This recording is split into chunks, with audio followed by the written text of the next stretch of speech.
स्वागत है आपका खोजी खजाना टाइम्स न्यूज में। आइए देखते हैं खबरें विस्तार से। इंदौर कांग्रेस सेवादल के राष्ट्रीय अध्यक्ष लालजी देसाई ने आज मीडिया से चर्चा की, जहां उन्होंने महिला आरक्षण के मुद्दे व आरएसएस और सनातन धर्म पर हो रही राजनीति पर बेबाकी से अपनी बात रखी।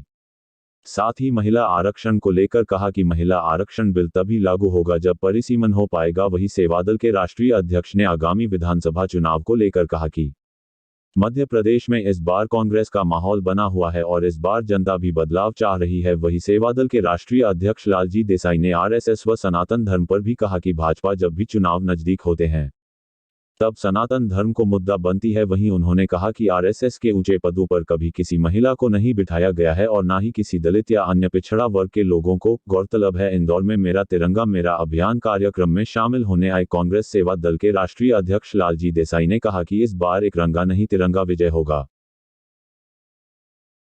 लेकिन उन्होंने अपने स्तर पर से सपेट को अंग्रेजों ने उनको प्रेतों से मारा है, पीटा है, वे घायल होकर गिरते रहे, लेकिन तिरंगे की आन और बान और शान के खिलाफ उन्होंने स्वीकार नहीं किया। हम लोगों को, आप लोगों को ज्ञातव्य है कि इंदौर में तिरंगे का अक्षम्य अपराध था, उसके प्रति बहुत ज़्यादा संवेदनशीलता प्रशासनिक तौर पर नहीं दिखाई गई, एक्शन किया। लेकिन अंततः हम लोगों को ये लगा कि कहीं ना कहीं से यदि तिरंगे का अपमान है तो भारत माता की। मैं आपके साथ भी साझा करना चाहता हूँ। हमारे यहाँ पे कुआं में, अगर कहते हैं कुएं में पानी हो तो ही अवाड़ा में पानी आता है। जो पानी का जो पीने के लिए कुआं में पानी अगर नहीं है तो वहां कहाँ से आएगा। पूरा का पूरा आरएसएस के उदास में एक भी आदिवासी नहीं है, एक भी दलित नहीं है, एक भी पिछड़ा नहीं है, एक भी महिला नहीं है। माइनॉरिटी का तो कोई सोच भी नहीं सकता है, चाहे वो क्रिश्चियन हो, चाहे वो सिख हो, चाहे वो जैन हो, चाहे वो मुस्लिम हो। तो सवाल यह है कि जब वहां पर ही नहीं है, उनकी सोच में ही नहीं है, उनके निर्णय करने वाले नागपुर में भी ये नहीं है, तो बाकी जगह पर कहां से आएगा। तो ये सबसे बड़ा जो अन्याय है कि हमारे देश को सबकी मेहनत और कुछ की कमाई, ये कब तक चलेगा।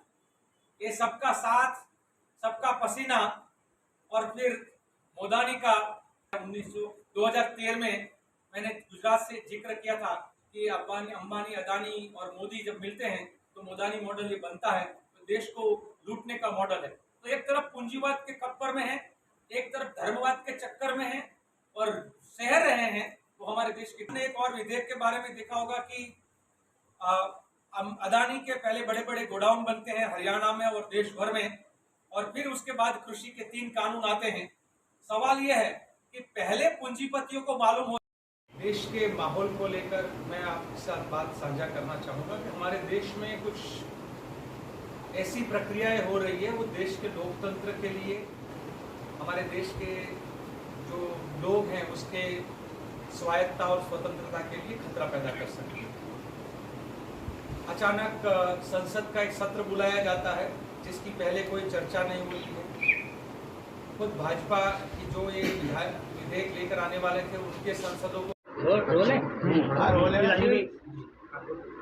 महिला बिल को लेकर आपने बात रखी है। इसके अलावा विधानसभा चुनाव सामने है, राष्ट्रीय अध्यक्ष हैं, आप क्या कहना चाहेंगे? उसमें एक चीज़ और भी है कि कांग्रेस एक तरफ श्रेय ले रही कि ये उसने इंट्रोड्यूस किया था बिल, आज जब सवाल उठा रहे हैं। महिला विधेयक है वो संसद में दोनों जगह पे पारित हुआ, उस बात का हमें आनंद है और कांग्रेस ने उसका समर्थन किया है, क्योंकि कांग्रेस ने हमारे मनमोहन सिंह जी जब प्राइम मिनिस्टर थे तब उसको राज्यसभा में पारित करवाया था, लोकसभा में वो विधेयक गिर गया था।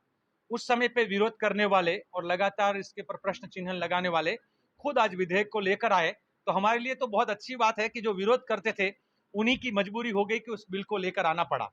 संघी मानसिकता है, महिला विरोधी है।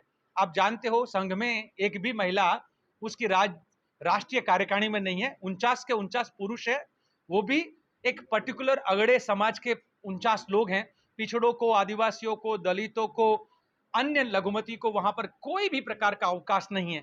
तो संघी भाजपी मानसिकता है, वो देश की आम जनता और महिला विरोधी है, और वही मजबूर हो जाए महिला आरक्षण बिल लाने के लिए तो बहुत बड़ी खुशी की बात है।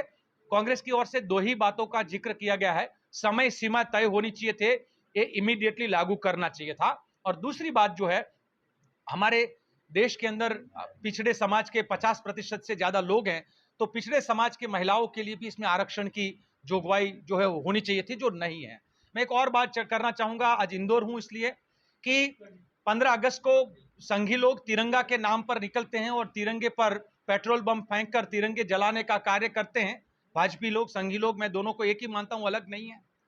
वो उसी अपमान को देखकर कांग्रेस के कार्यकर्ता, सेवा दल के कार्यकर्ताओं का खून खोल गया और उन्होंने कहा कि यही जगह पर हम हमारे तिरंगे को 108 फीट ऊंचाई पर यहां पर फहराएंगे। तो आज यहां पर तिरंगे को फहराने का कार्यक्रम था।